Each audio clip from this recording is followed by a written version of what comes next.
Bonjour à tous. Voici donc la deuxième vidéo concernant le montage de ce kit Airfix du Sea Harrier. Donc dans la première vidéo, nous avons fait une ouverture de boîte, hein. Nous avons regardé un petit peu de quoi se composait cette boîte, les différentes grappes, les différents accessoires que je vais utiliser donc pour le montage de cette maquette. Donc, première phase, de montage que je vais voir avec vous. Alors bon, j'ai déjà avancé, hein, le kit puisque bon, c'est un petit peu compliqué de monter en direct, hein, c'est jamais très facile, donc je préfère vous faire voir, l'évolution de la maquette en fonction des différents états d'avancement. Donc pour le moment, bah, on débute le montage, donc bah, on se reporte à la notice, hein. La notice, comporte 1, 2, 3, 4 phases, donc 4 premières étapes, hein, pour le montage. Alors, on voit que ces étapes donc comprennent l'assemblage du siège du pilote, on voit ici. Ensuite, les différentes pièces qui composent le cockpit. Donc on retrouve le siège du pilote, la baignoire, le manche à balai, la casquette du tableau de bord. Bon, je passe sur le pilote, hein, que je n'installerai pas. Et ensuite, donc une dernière phase, la phase 4, donc, qui va consister à assembler un certain nombre de pièces avant d'assembler les deux demi-fuselages. Voilà. Hein, il n'y aura pas que le poste de pilotage inséré dans les demi-fuselages avant de les refermer, mais d'autres pièces comme les puits de train ici. On voit ici le logement de l'aérofrein et ici les entrées d'air pour le réacteur. Voilà. Donc on va regarder maintenant un petit peu bah, ce que j'ai fait, comment j'ai avancé un peu ces premières phases. Alors tout d'abord, donc concernant le siège, bon, on voit que le siège, on le voit ici, on le revoit ici, ici, avec, vous voyez, il y a deux petites sangles là qui étaient gravées en relief, qui n'étaient pas très jolies. Donc en fait, je les ai supprimées, voilà. Et ce siège, en fait, est très sommaire. Donc ce que j'ai fait, je l'ai amélioré en utilisant, bah, non pas de la photodécoupe ou un siège en résine. J'aurais pu aussi me procurer un siège en résine, hein. C'est donc il s'agit du siège Martin Baker Mark 10, voilà, donc qui est un siège donc, que l'on trouve relativement facilement en résine, mais j'ai décidé pour cette maquette, de le réaliser entièrement en scratch. Voilà, c'est un exercice intéressant qui nous ramène un peu voilà, au temps où il y a quelques années, quelques dizaines d'années maintenant, où il n'y avait pas de photodécoupe dans les kits, il n'y avait pas de pièces en résine, donc il fallait se débrouiller soi-même. Donc le scratch, c'est quoi? Bah, c'est prendre du plastic art, du plastique étiré, du profilé evergreen, et avec tout ça, bah, réaliser le détaillage d'une pièce. Alors je vais vous faire voir donc ce fameux siège là, donc ce à quoi on peut arriver avec voilà, simplement en utilisant du scratch.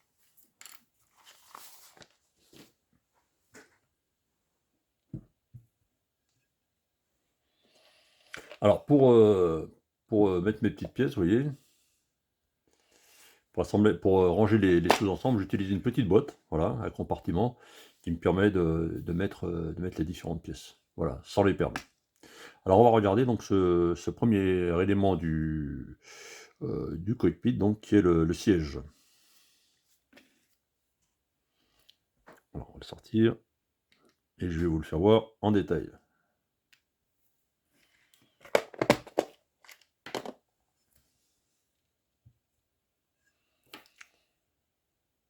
Voilà, et on va le voir ici, voilà.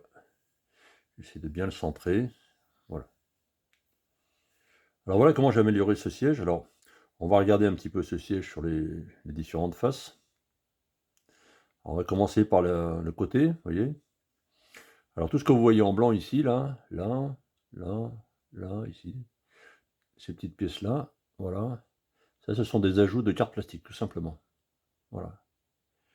Alors bien sûr, bon, je ne mets pas les petits morceaux de plastique art au hasard, hein. Je me réfère à de la documentation, qui est très facile à trouver sur internet. Alors, vous voyez par contre ici, là, cette partie-là du siège, là, donc elle reste voilà, nue. Il n'y a pas de plastic art. Alors si le siège était présenté en dehors de l'avion, effectivement, il aurait fallu détailler un petit peu cette partie.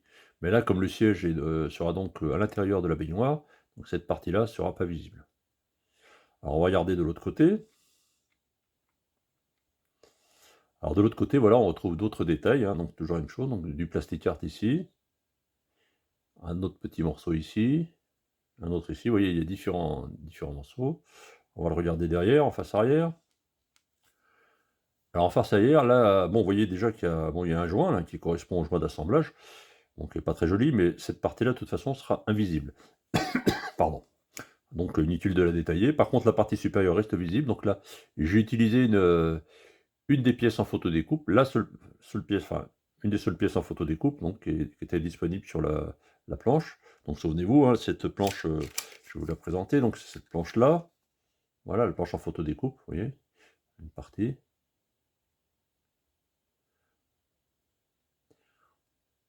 Donc quand c'est utile, bien entendu, il ne faut pas hésiter à faire appel aux accessoires qu'on a, hein. Bon, j'aurais pu cette planche en photo-découpe, je me serais débrouillé autrement. Mais bon, là, cette petite pièce arrière étant très bien représentée, donc il n'y a pas de souci. Voilà, on va essayer de faire la mise au point. Excusez-moi. Voilà, on revient dessus. Donc on voit cette pièce-là, voilà, photo-découpe. Et derrière, ce qu'on voit, bah, ici, c'est le dessus de la colonne, il y a une colonne d'éjection là pour le siège, voilà. Et on voit là, j'ai représenté que la partie supérieure, c'est la seule qu'on voit. Et au-dessus, on voit deux petits morceaux de plastic art qui simulent donc les couteaux. Alors, la partie la plus intéressante du siège, c'est la partie avant. Donc là, on va voir ça de façon plus précise. J'essaie de la prendre, voilà, pour vous la présenter. Alors bien sûr, ce qu'on voit le plus dans les sièges, hein, sur les avions, et en particulier sur les avions modernes, ce sont les harnais, hein, voilà, qui permettent donc d'harnacher le pilote. Et donc bah, ces harnais, donc ils ont été. J'aurais pu utiliser les pièces en photo découpe puisqu'elles sont prévues, hein, dans les kits. Je vais vous faire voir. On va les l'utiliser aussi. Voilà. Vous voyez là, donc là on voit bien les. Vous voyez là, on voit voilà, les petites sangles. Elles sont très jolies, hein, parce que c'est prépeint, c'est vraiment c'est très joliment fait. Alors le problème de ces pièces en photo découpe, c'est que par définition, elles sont rigides. Alors que les harnais sur un siège, bah, ils sont souples. Donc ça, c'est quand même une grosse difficulté, hein, pour pour les mettre, voilà, pour leur faire épouser la forme du siège notamment. Donc, bah, j'utilise une autre technique en fait qui est très simple, hein. Dans ce que vous voyez en jaune, en fait, c'est du scotch Tamiya. Alors ce scotch Tamiya, j'en ai pris deux morceaux que j'ai contre-collés l'un sur l'autre, donc face collante sur face collante. Et ensuite, j'ai simplement découpé avec une lame de cutter neuve là. Donc j'ai découpé des bandes, voilà, des bandes. Et ensuite ces bandes, bah, je suis venu les coller avec donc de la colle cyano sur le siège, voilà. Et là, le scotch Tamiya étant très souple, bah, je peux faire les mettre en forme absolument comme je veux. Vous voyez? Donc ça, c'est très intéressant. Voilà, on les voit, donc il y a ceux sur la partie basse et ceux sur le dossier du siège. Voilà. Alors la petite pièce qu'on voit ici, la petite pièce verte, là, donc c'est une pièce qui est fournie sur la planche de photo découpe, donc je l'ai utilisée. Et on voit aussi la poignée d'éjection, pareil, qui est une des pièces fournies par la planche de photo découpe, donc que j'ai utilisée. Alors par contre, pour réaliser les boucles, hein, parce que sur les harnais, bien sûr, il y a à la fois les sangles et les boucles. Alors là, en fait, j'ai utilisé deux méthodes différentes. Donc soit des boucles ici qu'on voit ici, les boucles blanches là, qui sont en fait des morceaux de plastic art. Voilà, toujours collés à la cyano. Vous voyez, comme sur le dessus, là, vous voyez, là, un petit morceau de plastic art fait à l'emporte-pièce. Et donc sur les sangles dorsales, on voit des petites boucles là. Et ces boucles-là, en fait, ce sont des boucles donc que j'ai prélevées sur les harnais en photo découpe. C'est-à-dire que j'ai simplement pris ce qui m'intéressait, donc j'ai prélevé ces deux boucles que je suis venu coller à la cyano sur les sangles du siège. Voilà. Pardon, excusez-moi. Vous voyez, bon, ça fait un petit siège qui est quand même assez sympathique. Une fois qu'il sera mis en couleur, bon, ça sera parfait, quoi. Hein, pour le 72e, ce sera largement suffisant. Alors, on va regarder les autres pièces donc, qui composent ce poste de pilotage. Alors, l'autre pièce principale, bah, c'est donc la partie, ce qu'on appelle la baignoire. C'est-à-dire, voilà, la baignoire est une pièce essentielle du. Voilà, on va voir aussi. Voilà, donc, vous la voyez. Donc là, pareil, donc, bah, j'ai remis des pièces en scratch, vous voyez, tout ce qui est en blanc, c'est du plasticart. J'ai utilisé aussi pour simuler les câbles du fil, en fait, c'est du fil de cuivre que l'on trouve sur les bobines dans les appareils électriques. Vous savez, il y a des bobines avec des fils très fins. Voilà, j'ai utilisé ces fils-là. Bien sûr, donc on voit le manche à balai. Donc, le manche à balai, bah, c'est celui qui est fourni sur le kit, hein, donc, qui est déjà bien précis. Voilà. Et puis donc, ici, là, j'ai récupéré aussi sur la planche de photodécoupe les palonniers. Voilà, qui étaient très bien faits aussi. Donc en fait, comme pour le siège, hein, j'utilise le meilleur de la photo-découpe et en fait, bah, le meilleur du scratch, quoi, ce que je peux faire en scratch. Voilà. Et puis donc troisième pièce qui va venir sur ce cockpit, donc la casquette du tableau de bord. Voilà. On va regarder. Alors bon, la casquette, elle ne représente pas d'intérêt particulier, c'est la pièce du kit, hein. Vous voyez, qui a été bon, bien débavurée, hein. Alors ça, c'est chose de très ça a l'air tout simple comme ça, mais ébavurer une pièce, voilà, il faut être soigneux pour, vraiment que la pièce soit très propre, qu'on n'ait plus de ligne de moulage, qu'on n'ait plus de voilà, là, il y en a peut-être encore un petit peu, il y a peut-être encore un peu de travail à faire, hein. Voilà, donc c'est important de bien ébavurer, hein. Donc sur cette pièce, en fait, pour le moment, il y a rien, mais en fait, c'est cette pièce qui va recevoir les différents éléments du tableau de bord, hein. Donc ce tableau de bord, bah, on le trouve, hein, voilà, sur la planche en photodécoupe. Alors on va le localiser, voilà. Et on le voit ici, là, donc très joli tableau de bord, là, finement gravé. Alors c'est vrai que pour arriver à ce résultat-là, bon, sans la photodécoupe prépeinte, c'est impossible, hein, parce que là, on a vraiment un degré de précision absolument remarquable, quoi. Donc ça, ce sont les consoles latérales, hein, qui vont aller sur la baignoire. Donc tout ça, bah, on va l'installer plus tard. Parce que bien sûr, bon, cette baignoire, voilà, ce siège, et cetera, tout ça va être peint, hein. Donc ça, on verra le problème de la peinture plus tard. Alors en fait, il y a 2 solutions pour mettre les consoles et le tableau de bord. Soit on les met tout de suite et on les colle tout de suite et ensuite, bah, il faut les masquer avant de faire la peinture, ou alors on fait d'abord la peinture et puis on les colle après. Donc je pense que le plus simple, c'est quand même de les coller après, hein, de manière à pouvoir, voilà, ne pas avoir des masquages à faire. Voilà, donc ça c'est pour le cockpit. Alors, on va ranger tout ça maintenant qu'on l'a vu dans la petite boîte.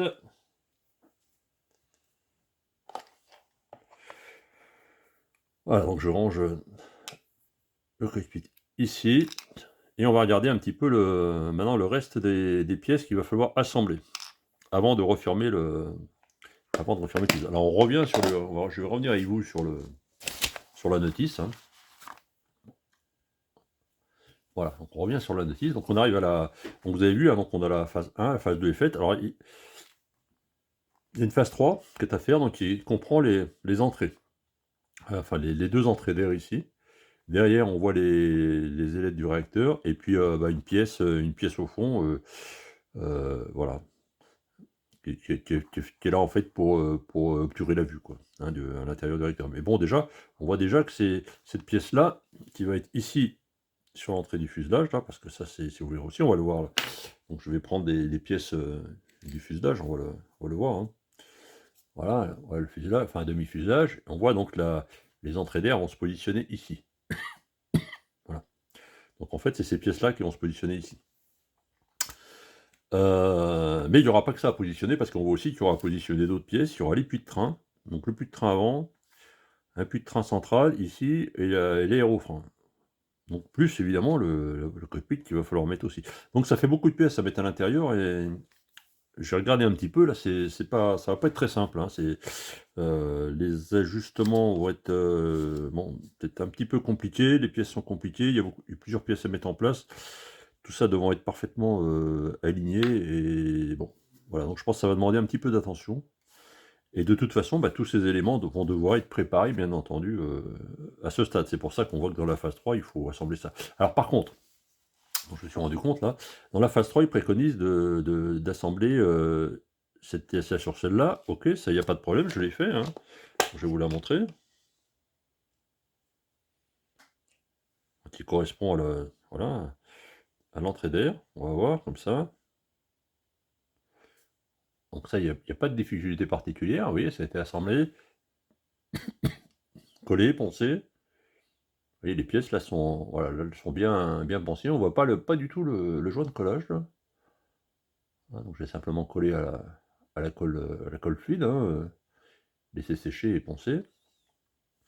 Et derrière, donc on trouve ces 2 pièces, donc les ailettes.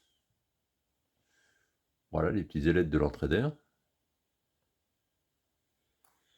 Et la fameuse pièce qui arrive, au fond là, donc qui va servir juste à obturer la vue, vous voyez? Parce que les ailettes vont venir se présenter là. Voilà.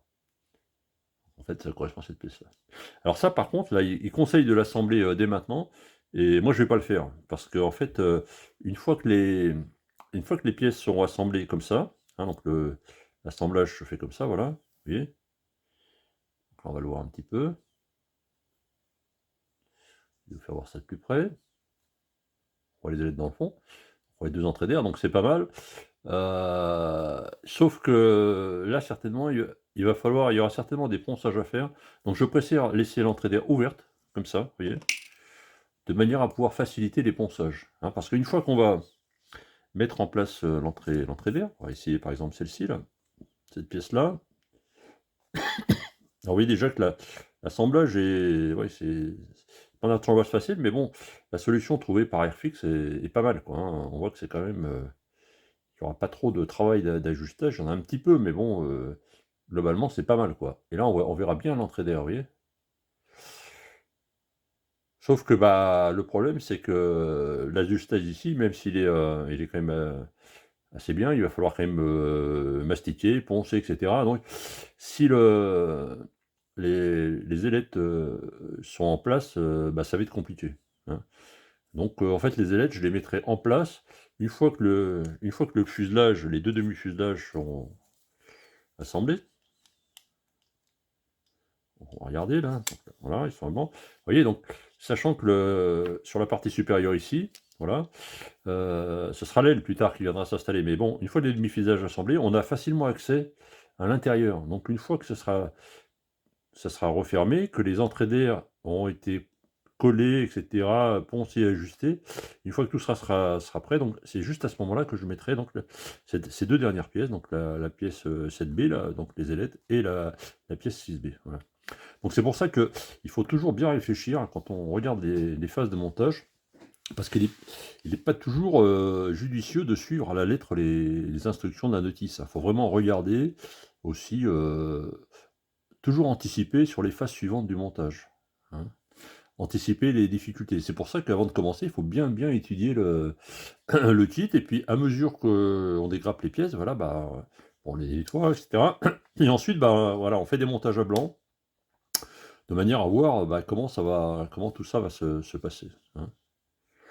Alors on voit aussi, il y a par exemple, si on regarde un petit peu ces demi-fuselages là, puisqu'on en parle là, vous voyez, donc là par exemple, il y a alors il peut y avoir des défauts, hein. Par exemple, ici, il y a une pastille d'injection, je ne sais pas si vous la voyez, on va la voir mieux là.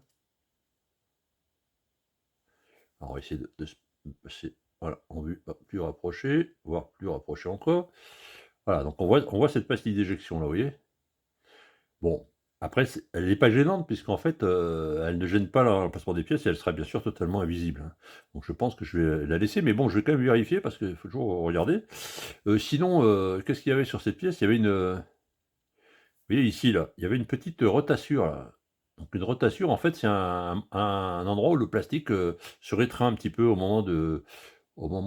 généralement c'est au moment où on retire la pièce du moule, vous voyez?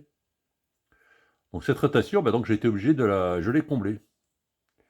je l'ai comblée, alors elle n'était pas très énorme, mais enfin bon, elle se sera encore davantage, remarquée une fois la peinture faite. Donc je l'ai comblée. Alors avec quoi je comble ce genre de rotation? Parce que là, utiliser par exemple du mastic, classique là, vous voyez?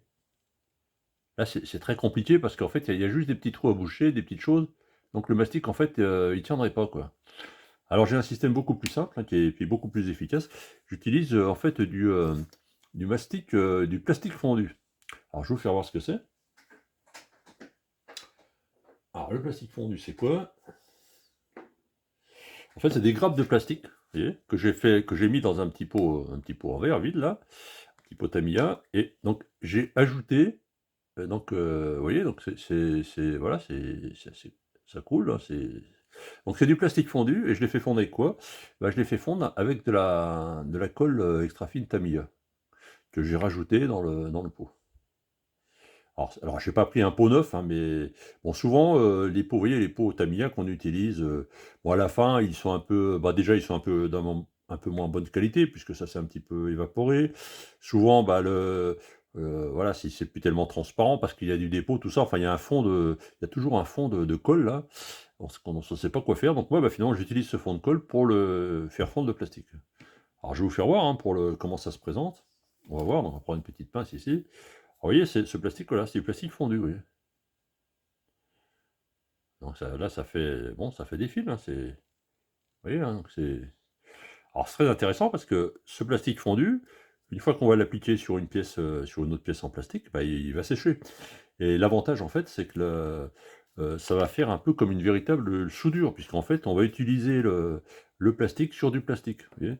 Donc voilà, ça va s'adapter, parfaitement, et même sur les petites imperfections, bah, ça peut les boucher, hein.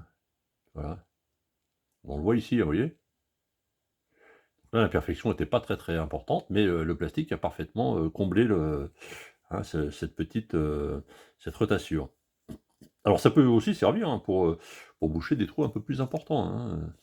Donc c'est vraiment un truc très, très bien. Alors ça, c'est un truc, pareil, qu'on utilisait autrefois.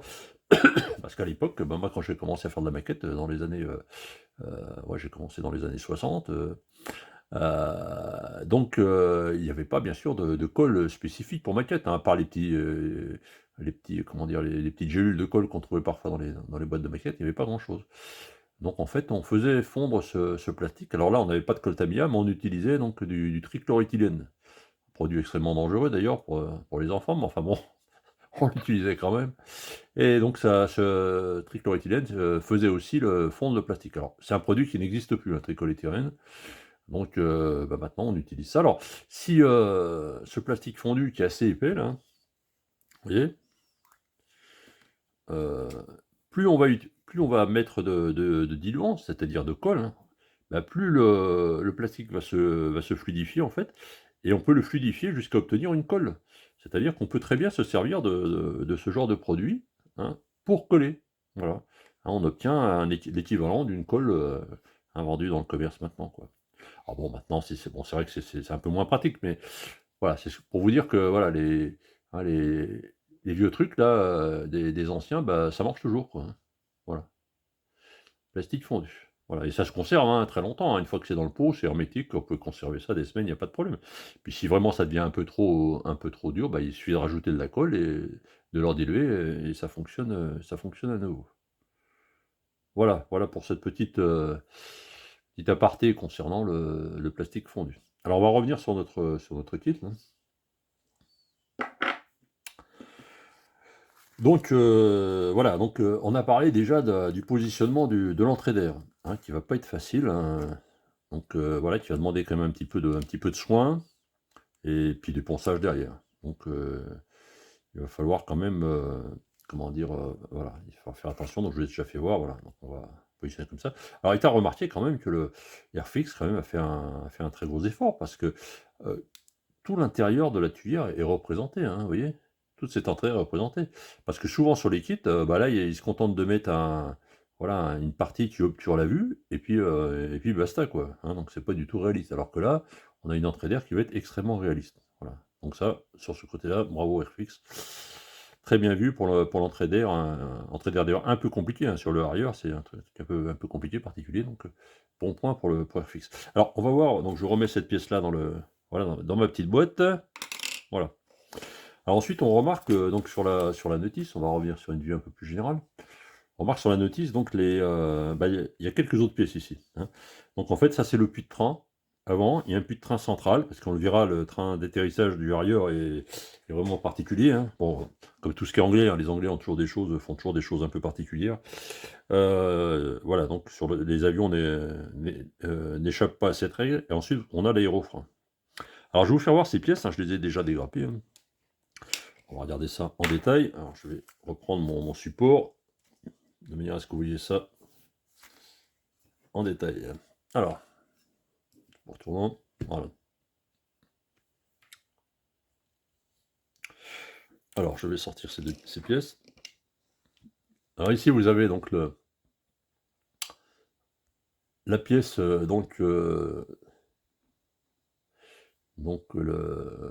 pièce, l'intérieur de l'aérofrein, tel que ça, c'est la pièce du kit telle qu'elle est, hein. Donc il est pas mal, c'est pas mal représenté. Bon, c'est peut-être un peu les cloisons sont peut-être un peu grosses, mais globalement, c'est pas trop mal représenté. Par contre, au fond, vous voyez là, il y a une belle, il y a un pion d'éjection là. Hein, donc ça c'est un défaut, c'est-à-dire il va falloir l'enlever. Et puis bah c'est pas facile d'aller poncer ça au fond, hein. Alors on verra, bon il y a peut-être d'autres solutions. De toute façon, l'aérofrein, j'ai regardé un peu sur la documentation des Harrier, lorsqu'ils sont au sol, l'aérofrein est rarement j'ai jamais vu, déployé, hein.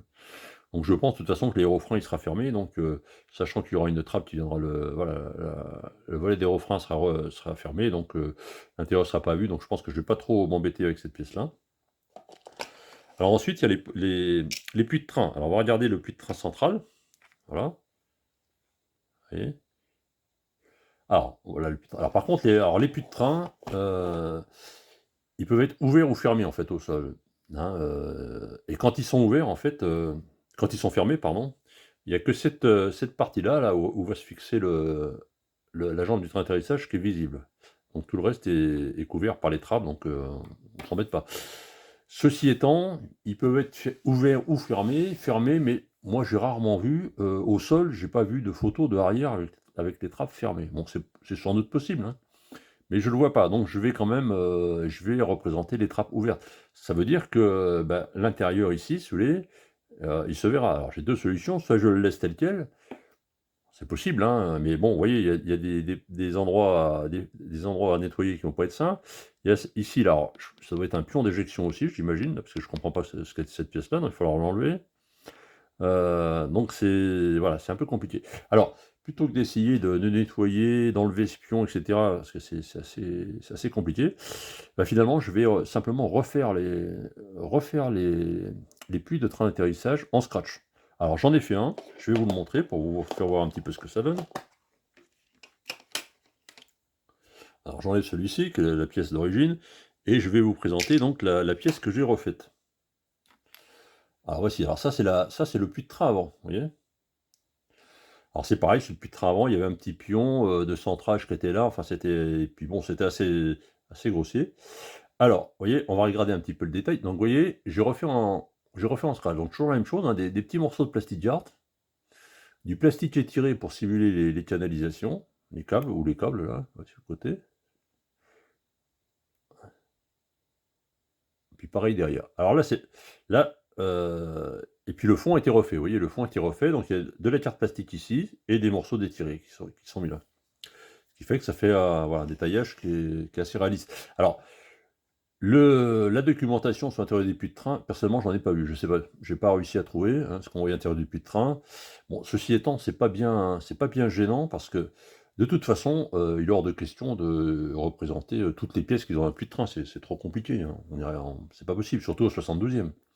Donc le but, c'est de faire simplement voilà, de restituer un environnement réaliste. Et je pense qu'au 72e, et ben voilà, ces quelques morceaux de grappe et d'étiré permettent d'avoir quelque chose de tout à fait acceptable, hein, et très réaliste. Alors je vais vous faire voir, hein, par rapport à l'autre, on va regarder l'autre puits de train, vous voyez, mettre à côté. Bon, c'est pas bon, c'est pas tout à fait non plus, voilà. Donc on voit un petit peu la différence. Alors je sais pas si on voit très bien là d'ailleurs. On va essayer de voir ça plus près. Voilà, c'est mieux.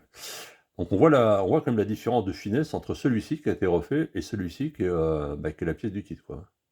Donc là, on gagne quand même en finesse, hein, c'est quand même plus joli, quoi. Voilà. Alors je reviens à mon puits de train. Alors là, plutôt que d'essayer d'aller poncer au fond, et cetera, ce que j'ai fait, bah, j'ai poncé vous voyez, j'ai poncé le fond du puits de train ici, donc je l'ai enlevé. J'ai poncé jusqu'à enlever le fond et j'ai remis simplement de la carte plastique blanche, hein, et après ça m'a permis de travailler plus facilement à l'intérieur. Donc voilà pour le puits de train. Donc ça c'est fait. On va revenir un petit peu à la notice. Ah, une vue un peu plus générale. Voilà. Donc on revient sur cette notice. Ce qui veut dire que il va falloir que je continue, c'est-à-dire que je fasse la même chose sur voilà, sur le puits de train central, hein, donc je l'améliore à l'intérieur. Donc la même chose, hein, c'est le même principe que l'autre, hein, vous voyez, sur cette pièce-là, je vais simplement poncer, par ici, hein, jusqu'à temps que ça traverse, quoi, hein, de manière à enlever cette partie-là et refaire tout ça en carte plastique. Voilà. Donc je pense que cette partie-là, peut-être je la garderai parce que bon, elle est pas trop mal. À voir, je sais pas, hein. Ouais, je vais réfléchir. Voilà, donc ça c'est pour le puits de train. Donc je dois refaire cette partie-là. Donc l'aérofrein, bah, j'ai décidé de toute façon que je le représenterai fermé, donc je vais pas m'embêter à faire l'intérieur, ça sert à rien. D'accord. Et puis voilà, donc alors là, il y a des pièces là, qui sont en fait des tôles de protection pour les échappements, parce que vous avez des des sorties d'échappement ici, des moteurs là qui faut les protéger. Mais bon, ça, c'est des pièces qui se mettent à l'extérieur. Donc ça, c'est pas gênant, ça pourrait être mis après avoir refermé le demi-fuselage. Donc voilà, donc pour résumer, bon, le cockpit est prêt. Cette pièce-là est prête, celle-là est prête, et il reste celle-là à faire. Voilà. Alors, avant de refermer l'usage, bien sûr, il va falloir aussi réfléchir à la peinture. Parce qu'on voit là ici, bon par exemple là, on voit c'est 165, c'est la teinte qui est recommandée pour l'intérieur de l'habitacle, hein.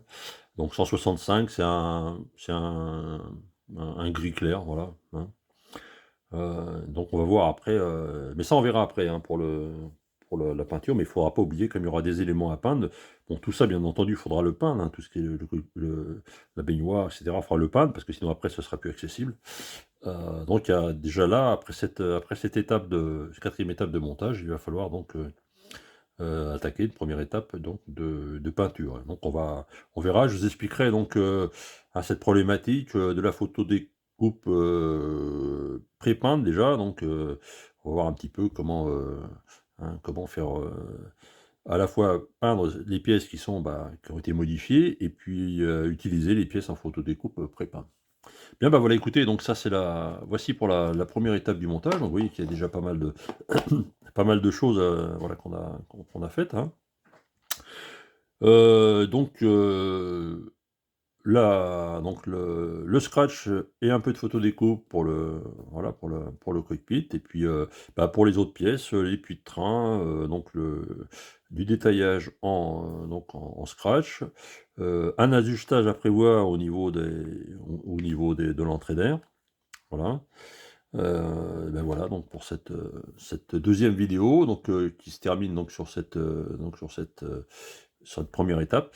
Donc eh bien écoutez, je vous invite, à liker cette vidéo si elle vous a plu, à vous abonner à cette chaîne si ce n'est pas encore déjà fait, et à partager bien sûr avec tous les copains, de manière, voilà, à avoir le maximum de vues et puis bon, je pense que ça peut intéresser un certain nombre de personnes. Donc toujours le même principe, hein, si vous avez des questions, n'hésitez pas, vous pouvez poser vos questions dans les commentaires, donc sur la vidéo ou alors sur le site Facebook du club, hein. Vous pouvez aussi, poser des questions, j'aurai plaisir voilà, à vous répondre, essayer de vous répondre. Et de votre côté, bon, si vous avez des commentaires à faire ou des précisions à apporter, n'hésitez pas. Voilà, donc je vous donne rendez-vous donc pour la troisième vidéo concernant le montage de ce kit du scie arrière. Donc à très bientôt sur la chaîne du Kit Club Byzantin. Merci, au revoir.